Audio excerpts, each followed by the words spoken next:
अस्सलामुअलैकुम, जय हिंद, जय महाराष्ट्र. मित्रांनो, कशा आहे तुम्ही सगळे लोकांना. मी अपेक्षा करत आहे तुम्ही सगळे लोकांना चांगला आहे, शुभेच्छित आहे, सुंदर आहे, मजेत आहे. आज तारीख आहे 20 ऑगस्ट 2026 आणि टाइम होत आहे संध्याकाळी 5:37. मी तुमच्यासाठी ही वीडियो मध्ये तुम्ही सगळे लोकांना ड्राइवर आहात. आज की वीडियो में हम बात करने वाले हैं भाई कि मुंबई में बहुत ज्यादा सख्ती हो रही है मराठी को लेकर के. और मैंने सुना है कि Thane railway station, Bandra railway station, ऐसे ही बोरीवली, मलाड और वेस्टर्न लाइन में बहुत सारी जगह पे सख्ती चल रही है. जिन टैक्सी और रिक्शा ड्राइवरों के पास नहीं है बैज या मराठी नहीं आती है, दोनों चीजें होना जरूरी है. बैज भी होना चाहिए, मराठी भी आनी चाहिए. जिनके पास नहीं है भाई, उनके ऊपर बहुत या तो चालान हो रहे हैं या तो लाइसेंस जब्त हो रहे हैं. 1 महीने का नोटिस दिया जा रहा है सीखने के लिए. तो ऐसे ही काम चल रहा है. बहुत सारे लोग डरे हुए हैं अपने काम को लेकर के, क्योंकि गाड़ियों की लोगों की ईएमआई चल रही है, कर्जे पे गाड़ियां लोग लेकर के चलाते हैं. सबकी फैमिली है भाई. अब कोई क्या कर सकता है. जब तक कोई हाई कोर्ट नहीं जाएगा, हाई कोर्ट इस पे स्टे नहीं करेगा, तब तक ऐसे ही ये चलता रहेगा.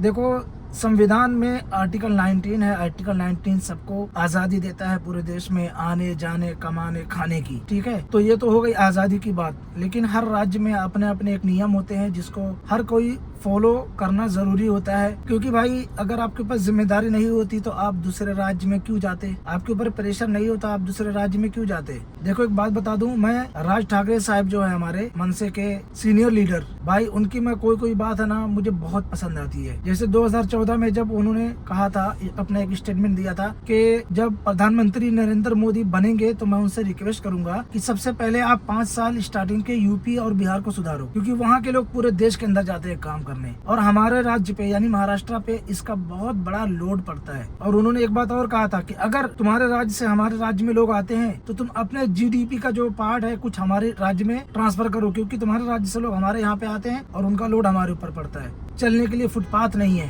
ये राज साहब ठाकरे की बात मुझे हमेशा याद रहती है. वो कहते हैं, बार बार कहते हैं कि आप अपने नेताओं से अपने ही स्टेट में, अपने ही गांव में, अपने ही शहर में काम क्यों नहीं मांगते, रोजगार क्यों नहीं मांगते. ये बात भी सही है. और ऐसा नहीं कि लोग रोजगार मांगते नहीं है भाई, भ्रष्टाचार ही इतना है कि रोजगार मांगना तो छोड़ो, लोग अपना काम करा ले ईमानदारी से, वही बहुत बड़ी बात है. इसलिए तो लोग गुजरात, महाराष्ट्र, कर्नाटका और दूसरे राज्यों में जा रहे हैं काम करने, बिहार से और यूपी से. मैं यहाँ पे किसी की मुखालिफत नहीं कर रहा हूँ, किसी का विरोध नहीं कर रहा हूँ मैं, लेकिन जो बात सच है वो सच है. जो हमारे ड्राइवर भाई टैक्सी और रिक्शा चला रहे हैं भाई, मराठी आप दिन भर में अगर 2 जुमला 3 जुमला ही याद कर लोगे, यानी जो पैसेंजर आते हैं उनसे जो आप रेगुलर बात करते हो, उनसे जो बातें करते हो, उसमें से थोड़ा सा भी अगर आपको मराठी आ जाएगी तो मेरे ख्याल से जो भी आरटीओ के लोग रोकेंगे गाड़ी, आप उनसे रिक्वेस्ट कर लोगे कि सर मैं मराठी सीख रहा हूँ, मैं मराठी बोल रहा हूँ, आप ऐसे उनसे रिक्वेस्ट करोगे तो वो लोग आपकी बात को मानेंगे, ऐसी मुझे उम्मीद है, ऐसी माझी अपेक्षा है आरटीओ अधिकारी मध्ये. तो भाई लोग क्या ही कर सकते हैं. जब तक कोई हाई कोर्ट या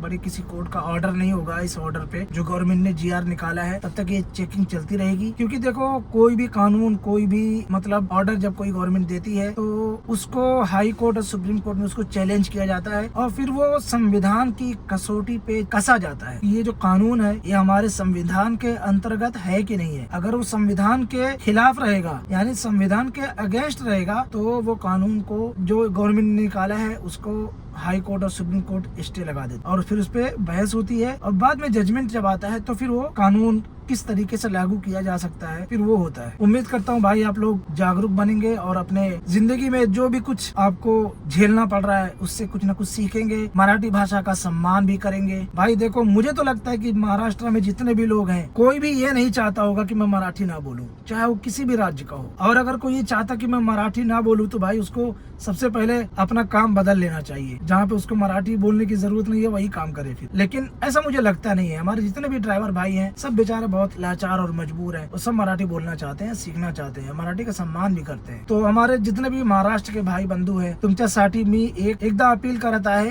जे काही लोक मराठी नाही बोलतात, नाही समजतात, तुम्ही लोकांना ड्राइवर बंधू एक दूसरे की मदद करा, हेल्प करा, तो ही जिंदगी चलने वाली है. अदरवाइज जिंदगी सबकी बहुत मुश्किल है भाई, चाहे वो महाराष्ट्र का हो चाहे कोई भी हो. क्या जो महाराष्ट्र के लोग मराठी बोलते हैं उनकी जिंदगी बहुत आसान है? क्या उनको पैसा कमाना नहीं पड़ रहा है? उनको भी कमाना पड़ता है भाई, उनकी भी फैमिली है, वो भी बहुत परेशान है. ऐसी बात नहीं है. तो भाई कैसी रही वीडियो हमारी, कमेंट करके जरूर बताएं. अपना ख्याल रखें. अस्सलाम वालेकुम, जय हिंद, जय महाराष्ट्र.